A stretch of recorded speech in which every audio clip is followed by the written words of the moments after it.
Hello and welcome. Wow, what a wonderful day of presentations and discussions so far. Panelists, we can turn on our cameras. Can you believe we are already on session 10 of this two-day symposium? My name is Jennifer Rice, and I am an associate professor in the Department of Geography and a member of the Symposium Planning Committee. It's such a pleasure to serve as the moderator for this session entitled Linnentown, Seeking Justice for Displaced Communities.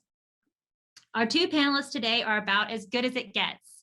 I've had the honor of being able to work with both presenters in a few different capacities, and I'm so excited that we have them here with us today. Both are absolute leaders in our community on issues of racial justice and redress. Miss Hattie Thomas Whitehead is a first descendant of the Linnentown community. She's also the chair and outreach coordinator of the Linnentown Project and the chair of the Athens-Clarke County Justice and Memory Project. Before a recent retirement, Ms. Hattie was a corporate operations manager focusing on diversity appreciation. She has also organized the Athens Step Up Scholarship Program for local students, which has awarded 55 scholarships of $500 each since 2011. We're also joined today by Mariah Parker, who wears many amazing hats. Mariah is a doctoral student and graduate assistant in the language and literacy education at the University of Georgia. And many of you know Mariah as Commissioner Parker. She was elected to represent District 2 in 2018 and has led many important initiatives on government transparency, criminal justice reform, and racial justice. Mariah is also a performance artist and all-around amazing community member who spends lots of time in our local schools. And as I understand it from my Instagram, you are actually in the middle of a community vaccination event as we speak in your district. So excellent. I could go on and say so much more about both of our panelists, but I think the best thing to do is turn it over to Ms. Hattie and Mariah. If you are viewing this in the webinar, please enter your questions in the Q&A box at the bottom of your screen, and after the presentation, we'll read and address as many of those as we can. So thank you, Ms. Hattie and Mariah. Welcome. Okay, Mariah, you can go ahead and start. All right, I'll go ahead and share the screen and get our presentation started. Thank you everyone for being with us today. Very excited to give you all an inside look at what fighting for justice for a displaced community looks like based on our experience here in Athens. A brief overview of our presentation today. We'll talk about slavery's economic legacy. So what does this particular project have to do with the greater focus of the symposium around slavery? We're going to talk about what was and what happened to the neighborhood of Linnentown and how the Linnentown project started, and then talk about our demands, our process, and passage of the Linnentown resolution, as well as questions of where we go from here. And then we'll take questions from you. So to start, what does this all have to do with the legacy of slavery? So we often define freedom in this country as freedom from oppression, freedom from violence, freedom from intrusions on privacy, but freedom should also mean freedom too. And that often means you need the economic security in order to seek out things like higher education, to become a homeowner, to participate fully in public and civic life. And without economic security, without wealth, your freedoms too are very different from people with wealth. And wealth often comes down to owning the means of production. Land ownership then has been an issue of equality since the era of emancipation. Many former slaves believed that their years of unrequited labor gave them claim to land. 40 acres and a mule became our ancestors' rally cry. Because if we own the land, we could accrue wealth through working the land and pass along our land assets to our children and grandchildren, would give them a strong head start in life.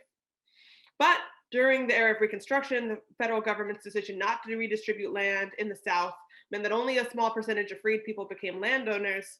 So we had our labor taken from us to build the foundation of this country, and then had to begin from pretty much less than nothing in accruing the material security to have full economic rights to complement the basic social rights guaranteed to us through emancipation. So this pattern of exclusion from wealth accumulation through land ownership continued throughout the 19th and 20th centuries. For example, in 1934, Congress created the Federal Housing Administration, which lowered barriers to access for homeownership for many whites. However, it also made use of the practice of redlining, declaring neighborhoods that where Black people lived as ineligible for mortgages.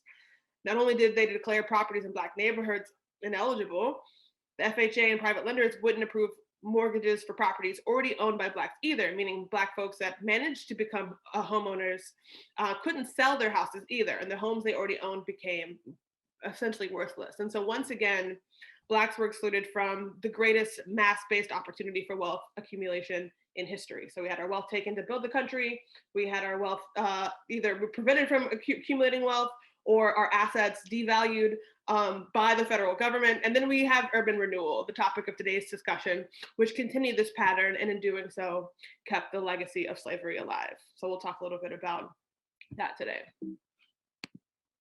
So let's talk about what was Linnentown to start off with. And I'm going to share a little bit of footage from this 1947 documentary about Athens.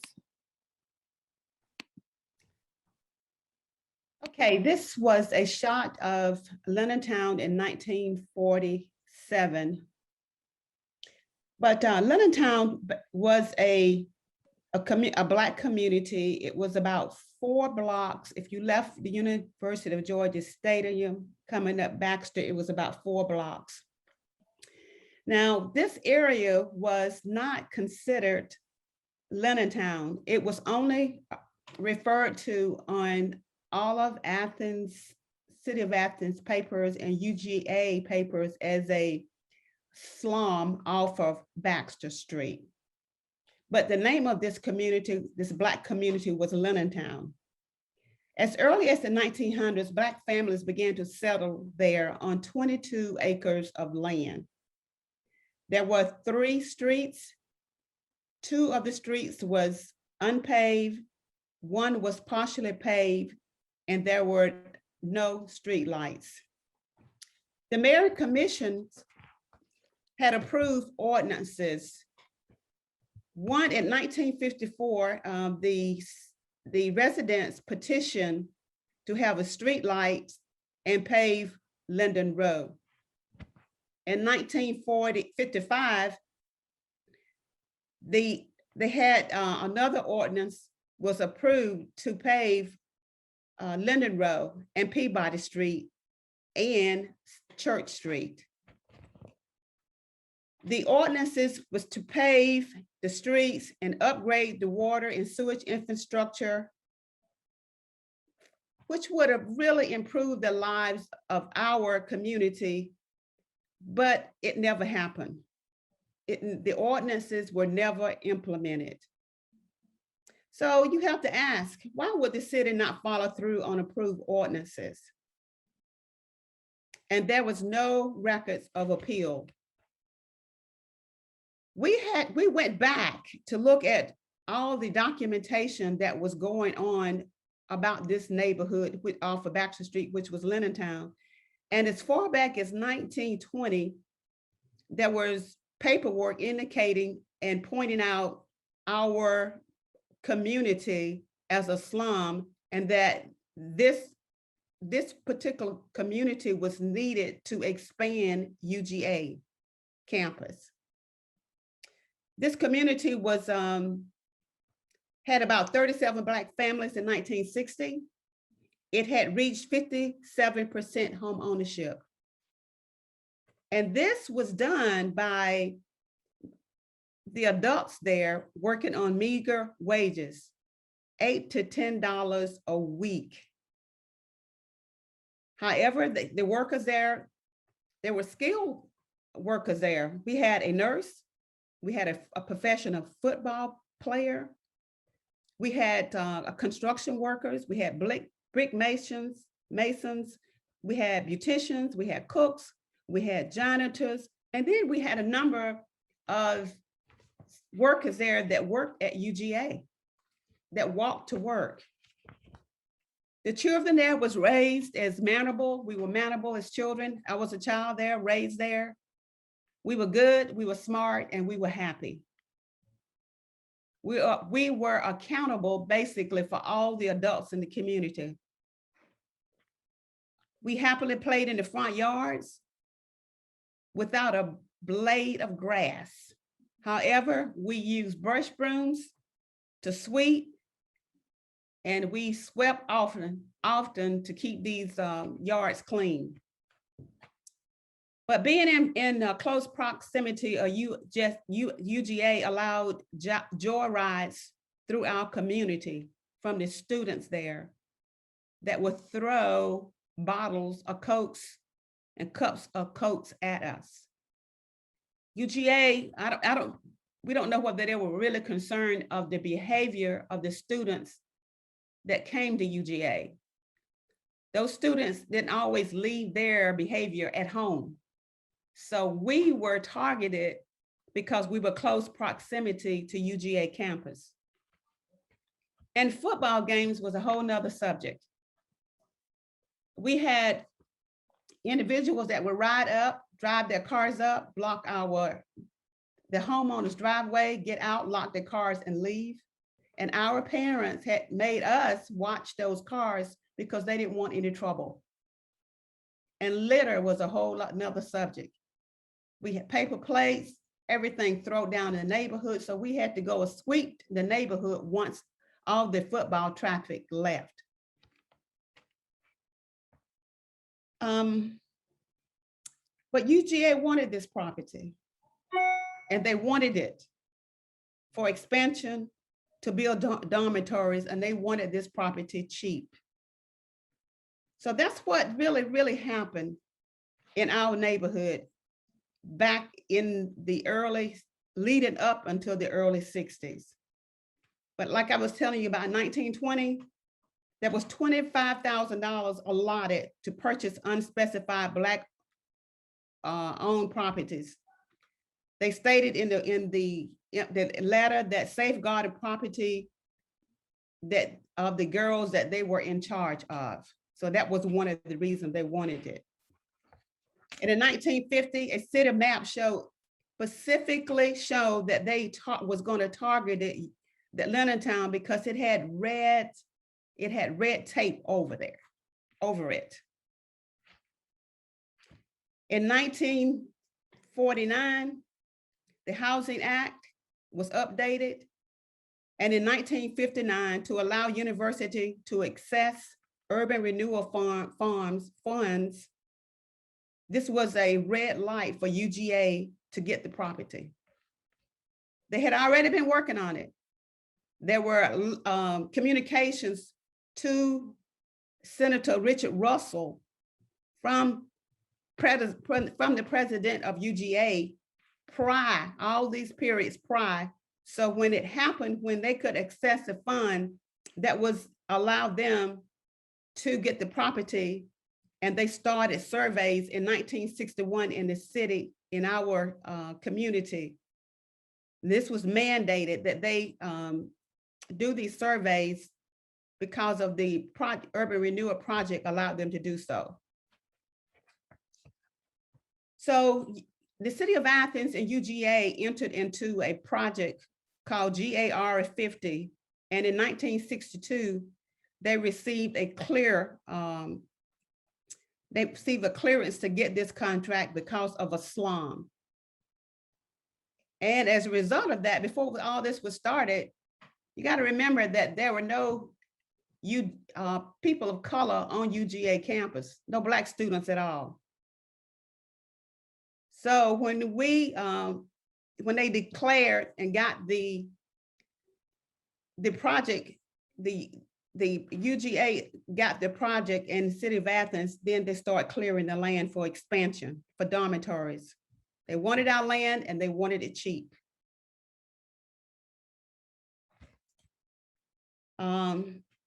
And when they got the land, when UGA got the land, it was a whole different story. It was their responsibility to get us to move. So it was terrorizing to us because what they did was they burned houses. They had already started acquiring property in Linnentown prior to getting the Urban Renewal Project. But then when they got the clearance and got the grant, they started to push down houses. They started to burn houses. They started digging ditches, open ditches, deep ditches, and they would not close them. They were just left open. So when we got home from school, We had to jump over those ditches to get into our houses. They closed off streets. They started up the heavy equipment. They started up at 12 o'clock at night and came close, worked close to the houses, which was terrorizing. So they did all of this to get us to move in order to meet their project lines. The last homeowner moved out of Linnentown in 1966, and the community was erased.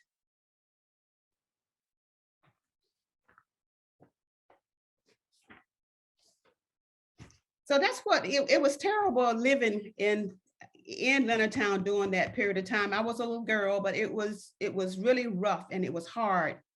And it was stacked stress because no one came to Linnentown to have meetings. There were no meetings with the community. There was no information. They knew of anything about urban renewal. I just wanted to make sure that everybody know that there were no meetings. Nothing was documented with the meeting with the adults in Linnentown. So the project got started maybe in let me back up. In 2018, Dr. Joseph Carter was researching pay and growth and how did UGA keep their wages low and how did they grow so fast? So he was researching that when someone told him about Linnentown and what happened and that they had heard that it was a community there and it got erased. So once he started the research and he started working, and he and class at UGA, Dr. Shannon, worked together and got all the data. And once they got the data, he reached out to the community to start talking to individuals there to see if they knew of anyone that lived in Linnentown. And one person knew of Geneva Johnson Eberhard, and Geneva got in touch with me, and we got in touch with a few other first descendants, and we started to meet once we had the data. And our first meeting was at my house in 2019. So that's how we started the Linnentown project team. It's not a whole lot of us, senior citizens, but we are trying to seek justice now that we have the data. We are trying to seek justice so everybody would know what happened, how things happened so underhandedly, how the community was not communicated to or with, and how they selected a few, what I would say, they say Black leaders from the community that agreed that, and they needed this type of agreement to take this community and so they could build dormitories and not let it be a community anymore. So they got that agreement from a few select people who did not live in Linnentown and who did not come to Linnentown. So once they got this agreement, then they started to erase Linnentown. But what we're doing now is seeking justice. We started about raising awareness. We started meeting with commissioners. We started meeting with commissioners. We started having community meetings. We started to taking local tours over there. I started taking people to tours over there. We started having roundtables, local lobbying. We did everything we could do. We reached out to the president of UGA. We reached out to the mayor of Athens. We reached out to everyone to let them know that we had the data and that we wanted justice to be done for the unjust that had been done to the community. Oh, sorry, I was muted. Particularly, there's a few things, that we had determined were forms of redress that seemed appropriate for the loss endured that we were seeking through this campaign for public support. So we wanted an economist to determine the loss of generational wealth that was sustained by the families of Linnentown, and a means of repaying that amount to the descendants from the community. We wanted to create a committee with budgeting authority to weigh in on governmental decisions regarding future budget allocations. As well, we wanted a wall of recognition, something on the site where Linnentown once stood that could teach people about the history and commemorate the beautiful community that once stood there. And also we wanted changes to the land swap policy so that this previous way that the local government had conspired with the university to use eminent domain to essentially seize the land and give it away to them could not happen again. So put policies on the books to ensure that what had taken place couldn't be replicated in future. And so as Ms. Whitehead said, she gave tours of the former Linnentown area and spoke at numerous roundtables. And then as commissioner, and kind of straddling the worlds of community organizer and activist and elected official, I tried to bring the demands of the Linnentown project to my colleagues on the commission to pass the Linnentown resolution, which included all of these demands. And we encountered some difficulties in that. First of all, our team had come up with demands that were based on what the needs were for redress, but not necessarily reflective of what our capacity was as a local government with regards to state law preemptions. So our lawyers had not taken a look at the resolution, and some folks wanted to kind of use that as a excuse, if I may say so, for not taking seriously the demands as they were written by the descendants. So sort of using that as a shield for, oh, we can't do this just because we haven't gotten the legal guidance on the feasibility of some of these demands. As well, some of the language of the resolution itself stuck out to some as problematic, because we did call, as Hattie described, the controlled fires, the intimidation, we call these things what they were. We call these things acts of terrorism and white supremacy enacted by the city government and the University of Georgia. And in the same breath, was trying to draw them to the table to work with us on what redress should look like and what is owed to these families. Let me interject one thing. One thing that we, when we were having these neighborhood meetings and we were meeting with the commissioners, we were told that the language in the resolution, two words in the language in the resolution was too sharp. And one of them was white supremacy. And the other one, racism, well, white supremacy was the one that was really we were told a number of times that we needed to change. But in our opinion, it was white supremacy in that day. And terrorism was the other one. And we were terrorized in the community. But we were told those words was too sharp. And we had an issue with that because that's actually what happened. That was a part of history. And that's what I remembered as a child. So some commissioners had issues with it. Some people in the community have issues with it. But at first, we was just standing our ground on what happened and that we needed to be heard for what happened. So that's where we were initially. Go ahead, Mariah. No, that's great. Yeah, I appreciate that context. And so in meeting one-on-one with many of my colleagues on the commission, these were the kinds of pushback that I received. So we're building public support through education, through these roundtables, through these tours, and then leveraging that public support to put public pressure then on my elected officials while I sort of navigated within the halls of City Hall in a certain sense to have these discussions with my colleagues to try to get this resolution passed. But ultimately, we were, I guess, our initial push, and this is something that I think is speaks to broader, efforts that people may take in the future, people may take in other contexts, you could say our initial push was unsuccessful because in spring of 2020, was it 2020, 2019? 2019. 19. Wow, that's so long ago. We went 2019. We were quote unquote unsuccessful. This image you see, all those people packing City Hall to speak on behalf of the Linnentown resolution, it didn't pass then. But what we did get was the formulation of something called the Justice and Memory Team, Memory and Justice Team.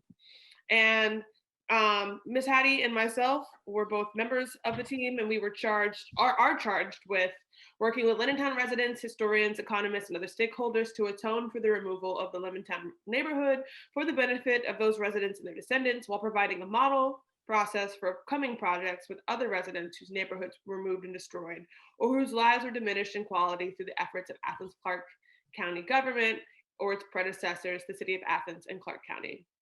And so the work of this committee included outreach to former residents and their descendants to the greatest extent possible, because as Ms. Hattie said, there's only so many people who are still here, who are still around. Acknowledgement and apology for wrongs in the form of formal site markers, a Black History Center education efforts for the public at large, research and archival work to include a document repository, oral histories, and commissioning of narrative histories. And then include recommendations regarding means of atonement for today and tomorrow's Athenians, including enhancement of local efforts towards housing equity, efforts against displacement, and means of wealth building for Black Athenians, crucially. And so, yeah, go for it. Well, as a co-chair of the Justice and Memory Team, before we had our first meeting, I had concerns about just getting the team together and how to lead the first meeting. And I was basically concerned about how do you talk about race and justice, which is a tough subject.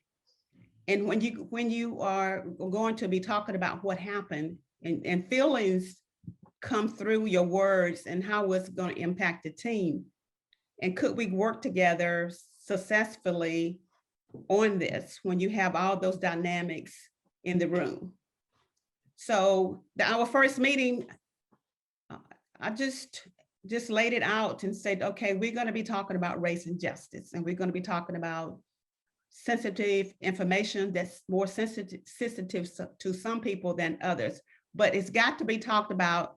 It's got to be talked about in the room, and it's okay if you feel uncomfortable, but it's your responsibility if you feel uncomfortable to say something so we can meet you where you are and bring you back to in the room. So once we established those guidelines, we were able to process some information that was that was really hard to process, information that was troubling to read, documents that we found. And for example, we found a document from a part-time social worker that the city had hired in order to help with loans to community families that did not have the money to move. And she went to the Junior Assembly, and this is a report dated in 1968, which it's still hard for me to read. In her report, she said that such families suffer not only economic poverty, but from the depressed view of life it imposes as well. They do not know what a better way of life is, or they have given up any hope of achieving it along the way. When I read that to the team, I mean, it was hard, because they painted this picture of us as a slum area and said that we had given up on hopes of achieving life. I mean, really? We had achieved home ownership in this area, a high percentage of home ownership. But to continue to paint this picture was disturbing, but we were able to get through it. We were able to talk about it, and we were able to move on. But another thing is that we were in the justice and memory team, the one thing that we talked about and is having a walk of recognition. And you would think a walk of recognition is down Finley Street and at 4 Points talking about the community to let people know that that was a thriving Black community. But however, when we start talking about that, we were asking UGA, could we, who has never come to the table with us, this memory and justice team, who have refused to come to the table, we had asked them, could we put the walk of recognition on the one other side of the sidewalk, which would have been their property versus on the city right of way. We still have not received a reply back from them. And we had asked more than 1 or 2 times, but they have not replied about that walk. So it's disheartening as we continue to try to extend invitations to them to come to the table, and they have not come to the table. And we have also talked about a Black History Center, so we could have that center to tell about history here, past history, present history, and the future history. So we can talk about the history, students can study about it, and they can research about it, but it would tell all the story of what happened, not parts and pieces of it, because our history is not in the history books here in Athens, and it is not taught in any the history books, but we will have a place to have it stored and archived. Okay, Mariah, I'm sorry, go ahead. No, sure. And so another, we also encountered a number of legal obstacles, particularly with regards to something in the state constitution called the gratuities clause, which prevents local governments from giving direct cash payments or any sort of transfer of assets to private entities, such as private citizens. And so while one of our original demands was that we would calculate the amount of generational wealth loss and give that back to the community in the form of a revolving loan fund or something like that, we were prohibited from doing so by the Georgia State Constitution. And so that was also difficult for us to grapple with, since it seemed right, like these families that may have never become homeowners again because they don't lack that down payment, that $60,000 that they would have had if they would held on to that family property, but instead it was kind of shortchanged and taken from them. We couldn't give that money back directly. And so one of the outcomes of those deliberations then was creating a process for participatory budgeting.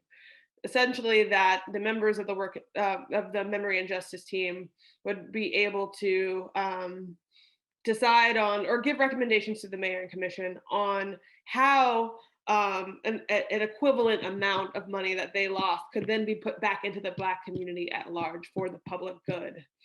And so those are deliberations we are currently going through now. Another issue was we wanted the power for the Justice and Memory team to make those allocations directly without having to appeal to a higher authority for that power.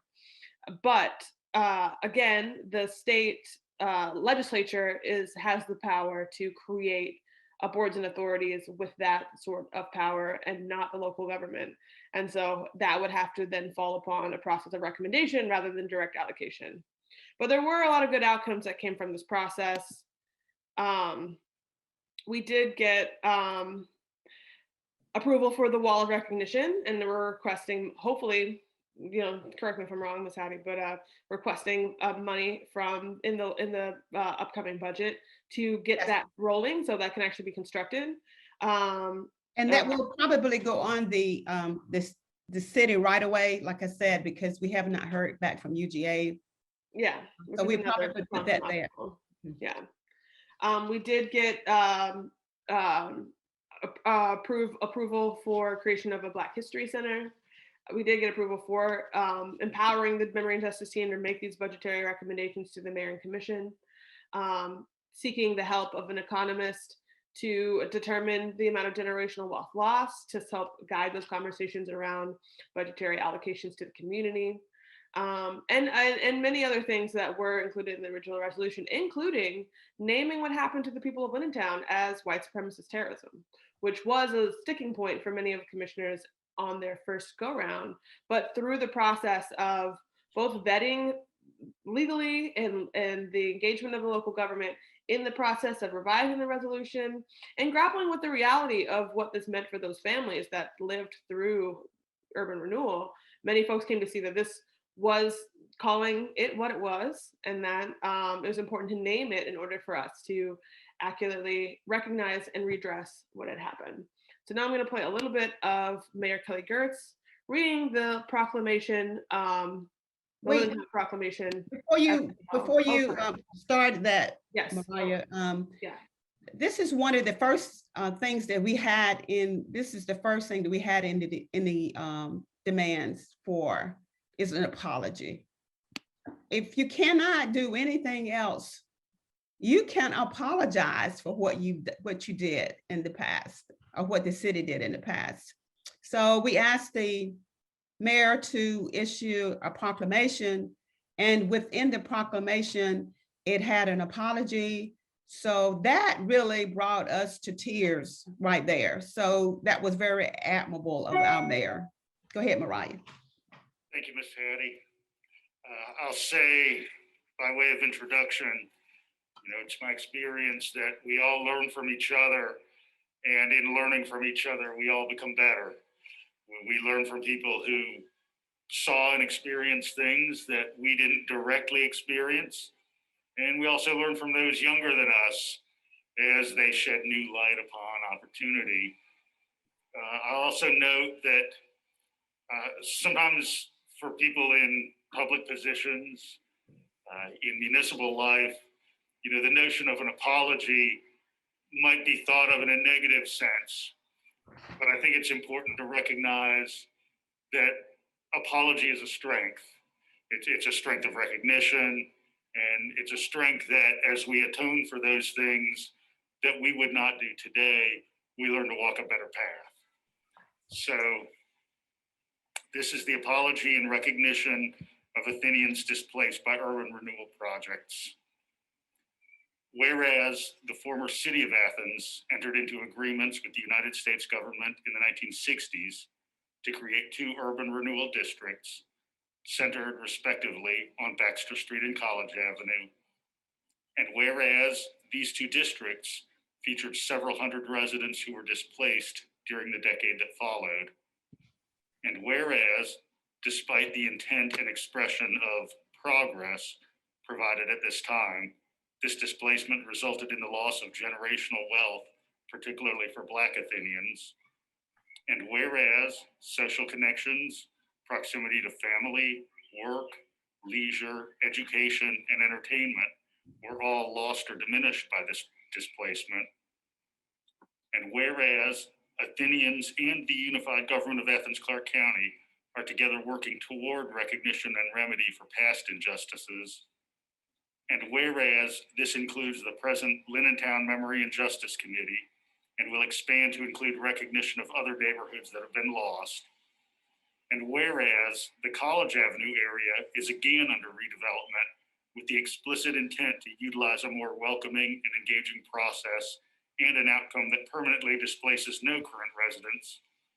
Now, therefore, the unified government of Athens-Clarke County extends to former residents of Athens urban renewal districts, their descendants, and to all Athenians, a deep and sincere expression of apology and regret for the pain and loss stemming from this time, and a sincere commitment to work toward better outcomes in all we do moving forward. Thank you, Mariah. So where do we go from here? Well, we are lobbying the first 2 senators that have come from Georgia. Well, the first Black senator and another senator that was elected. So we're trying to lobby them to help us. The project team has written both letters to ask for their involvement. We want their involvement like Senator Russell's involvement was back in the 60s. We need their help in understanding of what could be done around the gratuity clause in our Georgia state constitution. We also talking to the local legislatures as well. We want to the other Black communities that was involved in urban renewal, the bottom and lips skillet, we want to get information on them. We didn't have it initially, but now it's time to get those residents together so we can help them and help them get organized as they are identified. Hopefully one day we can testify in front of Congress. That's not far-fetched. We can do that. But what we need now, Mariah has talked about affordable housing, which we wanted to do, provide for people, but we were not able to do it. We wanted to give them deposits so they could become homeowners more quickly. We want to do that. We wanted to provide money for individuals who were in situations, in housing situation where they needed to move. We wanted to provide deposit money for that. That was stopped because of the gratuity clause. So as we move forward, we want to ask you to help and assist us, because it's not a whole lot of us. It's just a few of us. And if you all would reach out and find ways to get UGA involved, we would appreciate your efforts to get them involved, because we have been unsuccessful to this point. We had a couple of calls where we were talking and to get to know, I call it introductory calls, but that stopped. So like I was saying earlier with Jerry, I think it's because, we're not big donors. We're not, politicians. We are residents of Athens and have been, who was treated unjust by the city of Athens and by UGA by entering into this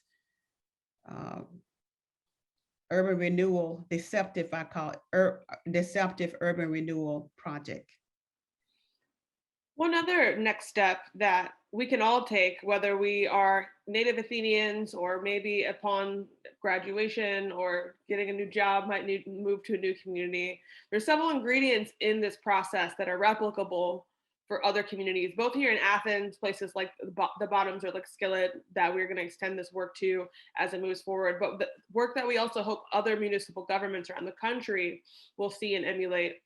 Those ingredients being connecting with folks that were impacted by urban renewal, by hearing the stories of our elders, and the ways that things like as well the Federal Housing Administration program, in addition to urban renewal, has impacted them. Then partnering to do archival research to gather data, because though the qualitative stories teach us so much about these histories and the human toll that these injustices have taken, quantifying that impact as well in terms of loss of generational wealth, in terms of what percentage of home ownership these communities had, looking at the records in terms of what players were involved in these acts of displacement, in order for us to lay out the story, not just as we remember it in our minds, but it was documented on paper during these eras. And then building public support around campaigns that are shaped by campaigns for demands that are made by these communities, formalizing those and educating the public on those so that we can put public pressure on our elected officials to take action. And then this work of doing, what we're calling a reparational audit, of understanding that amount of generational wealth lost and putting that money into participatory budgeting is a process that could be repeated by municipal governments across Georgia, lost communities across our state, and communities across our country. And so this process as well holds lessons for the way that reparations can look at a local level while we wait for federal action to address the harms of the FHA, the harms of urban renewal, and then the harms of slavery as well. So at this point, we will take your questions if you have any. Thank you so much for Thank you so much for allowing us to participate today. Thank you, Mariah. Yes, thank Yeah. you. Thank you Yeah. both.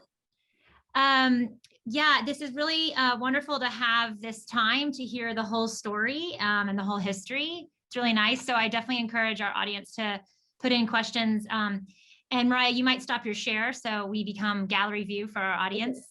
Yeah, that's great. So I've got a few things here in the question here. I see walk of recognition, great idea. And it says UGA's own promotional materials include campus walking tours. Should we insist that Linnentown be included? I love that idea. What about you, Hattie? I love it. I But think so. we have Yeah. not heard anything positive from UGA thus far, though. Yeah. So we definitely need that continued pressure on them to engage with us and you know and admit to what happened. Right. And then work with us on helping educate folks about that legacy. Yes. And do you want to say a bit more about sort of the components or the purpose of how that walk of recognition is coming together? Yeah, it's I'm very obviously still in excited about plans. that. I'm very, very excited about it. Yeah, Hattie, if you want to kind of talk about what that actually is going to look like as we move forward with the construction of the wall recognition. Well, we're going to have different points. It's going to be 4 different points, and all the points will be on Finley Street, South Finley. And we will have one at the major entrance. We will have a large interactive wall there, and which we will invite the community as well as anyone that wants to participate in the building of that wall could do that. We will also have different other points on down talking about points of what the community was and what it was about. So, and it will be very informative.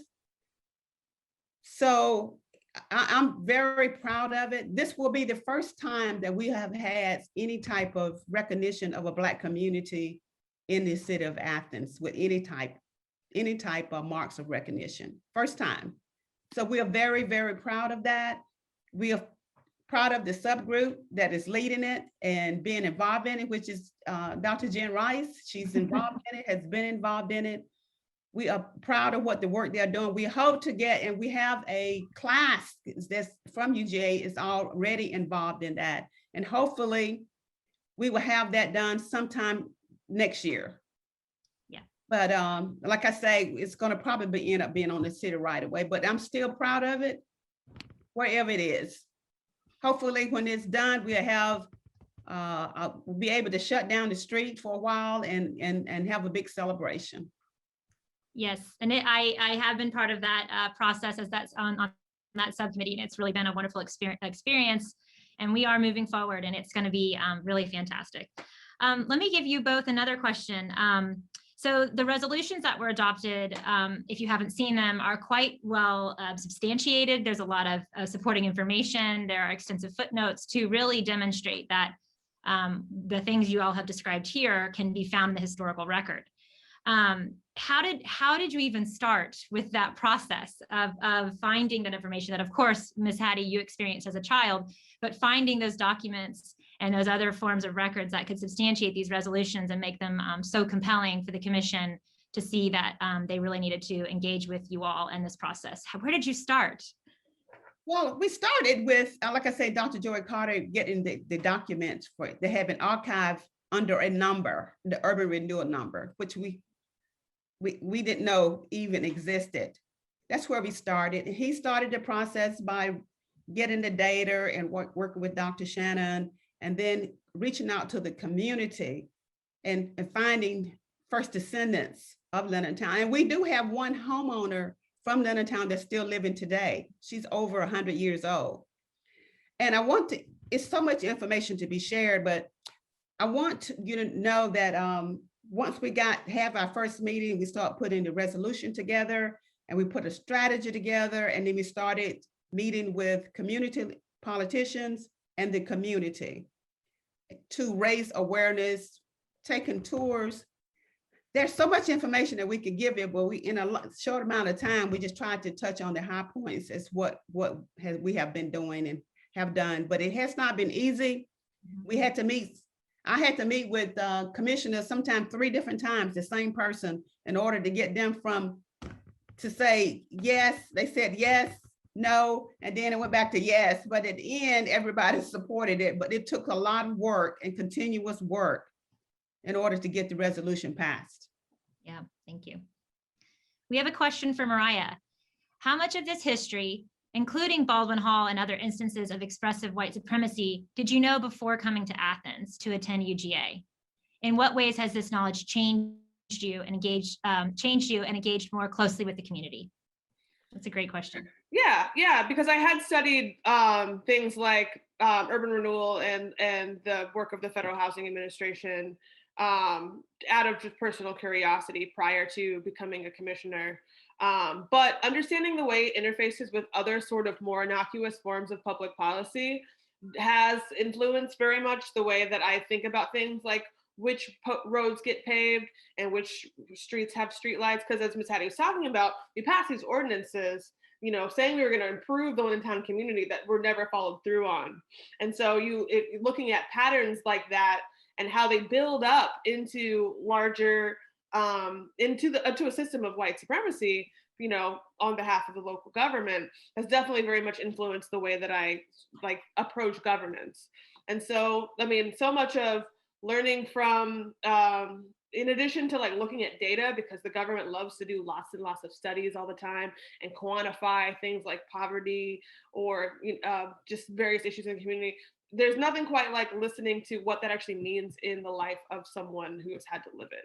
There's so much that gets left out when we put everything into numbers.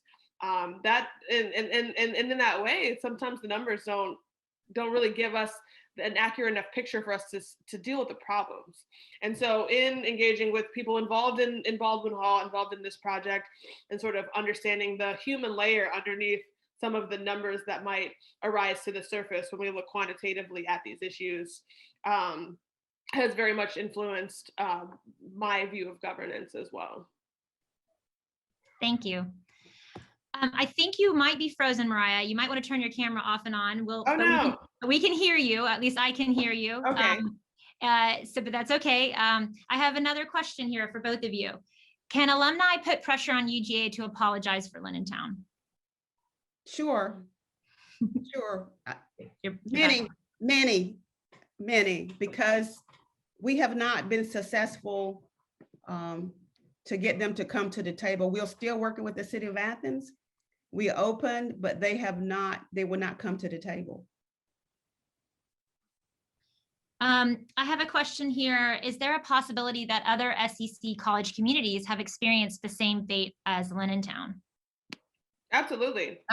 Yeah. Absolutely. I would definitely, and within those institutions, there tend to be really meticulously kept records of how those decisions were made in those days. I mean, not always, perhaps. I have encountered in a whole separate issue I would love to speak with folks interested in this issue about, studies that were done in East Athens in the 1990s and early 2000s that have been lost by the local government ever since then. So some things get lost to time. But, the Special Collections Library and other archival sources told us and kept the story. And so within these institutions themselves is the key to understanding the history of what happened in these communities, in addition to speaking with residents that were impacted by displacement. And so I would definitely invite people who are engaged with other institutions to get to, meet the people, meet the elders in the communities and learn about these histories, and then see what you can find, see what the paper trail looks like in terms of the stories they have to tell, and replicate the kind of thing that we did here in other places. Yes. So I would be very shocked if many, if not most, really big public institutions, probably, predominantly white institutions particularly, have had similar things happen at them. We have a couple more questions here, and then I bet we have people ready for lunch, but let's take a couple more. We've got great questions coming in. Thank you, audience. How about creating a Linnentown brochure to hand out to UGA students living in the dorms that sit on this hallowed ground? And just interesting, kind of with a question mark at the end. That has been a question that we have raised many times in terms of what our campaign for public support and campaign and educational campaign could look like, is actually like going to the students, going to the dorms and letting people know like what ground do they live on. And that's the work that could still be undertaken. And so I see in the chat, some people are like dropping email addresses to stay in touch with us about how they can get involved. And that may be an aspect of the project that we roll out later if there's sufficient interest in the community.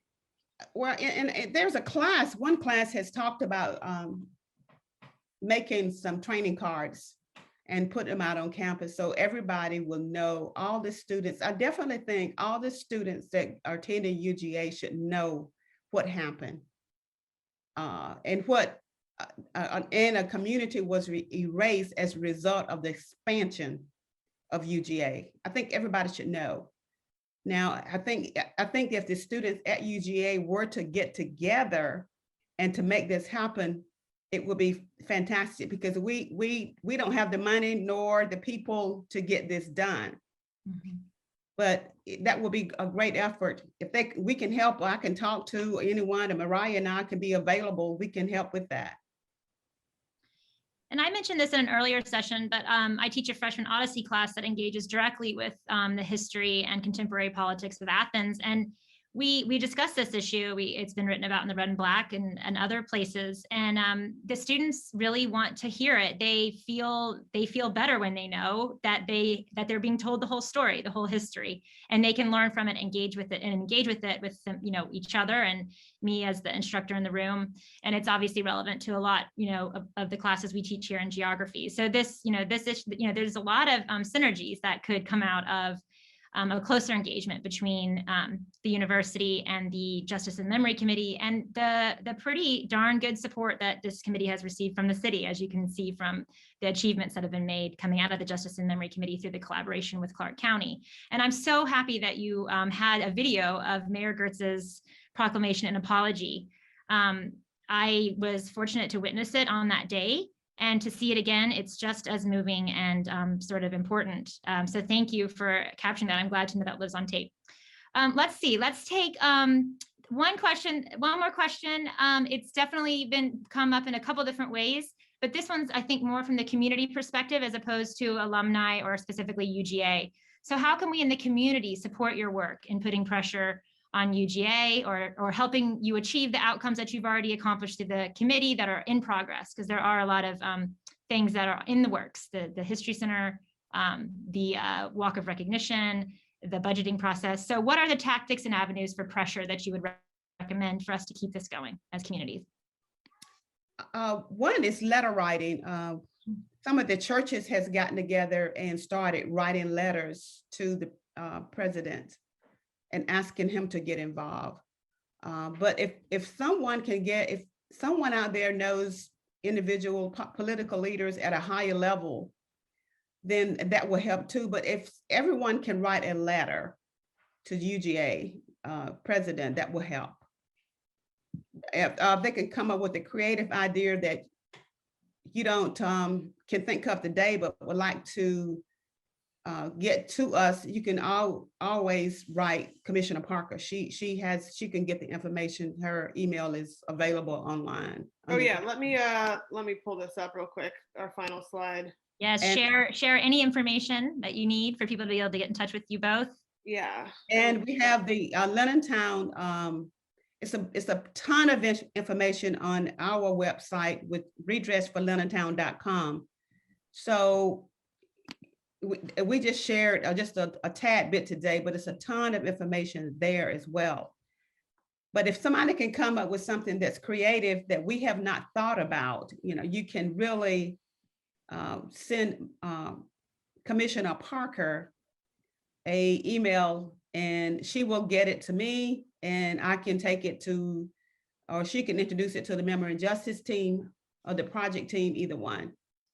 But yeah, I see some people in the chat talking about the role of social workers, the role of faith communities in this work. And so it's great to engage folks like on those turfs about the specific ways that they can get their expertise and their communities involved in this. And so definitely send me an email or reach out via social media to connect around, what specific ways you can leverage your expertise or community connections to these ends. And then you can also visit redressforlinnentown.com to learn more and to keep up to date with any sorts of calls to action that may be released. What a great place to end. Thank you. Thank you again, both of you, for taking the time to share this history and this story and answer these questions from our audience. It is now a lunch break. We will reconvene, I believe, in a half an hour. And again, thank you so much, Mariah and Miss Hattie, and we'll see you all for the next session after lunch. Bye-bye. Thank you, Jen. Thank you, Mariah. Thank you. Thank you, everyone.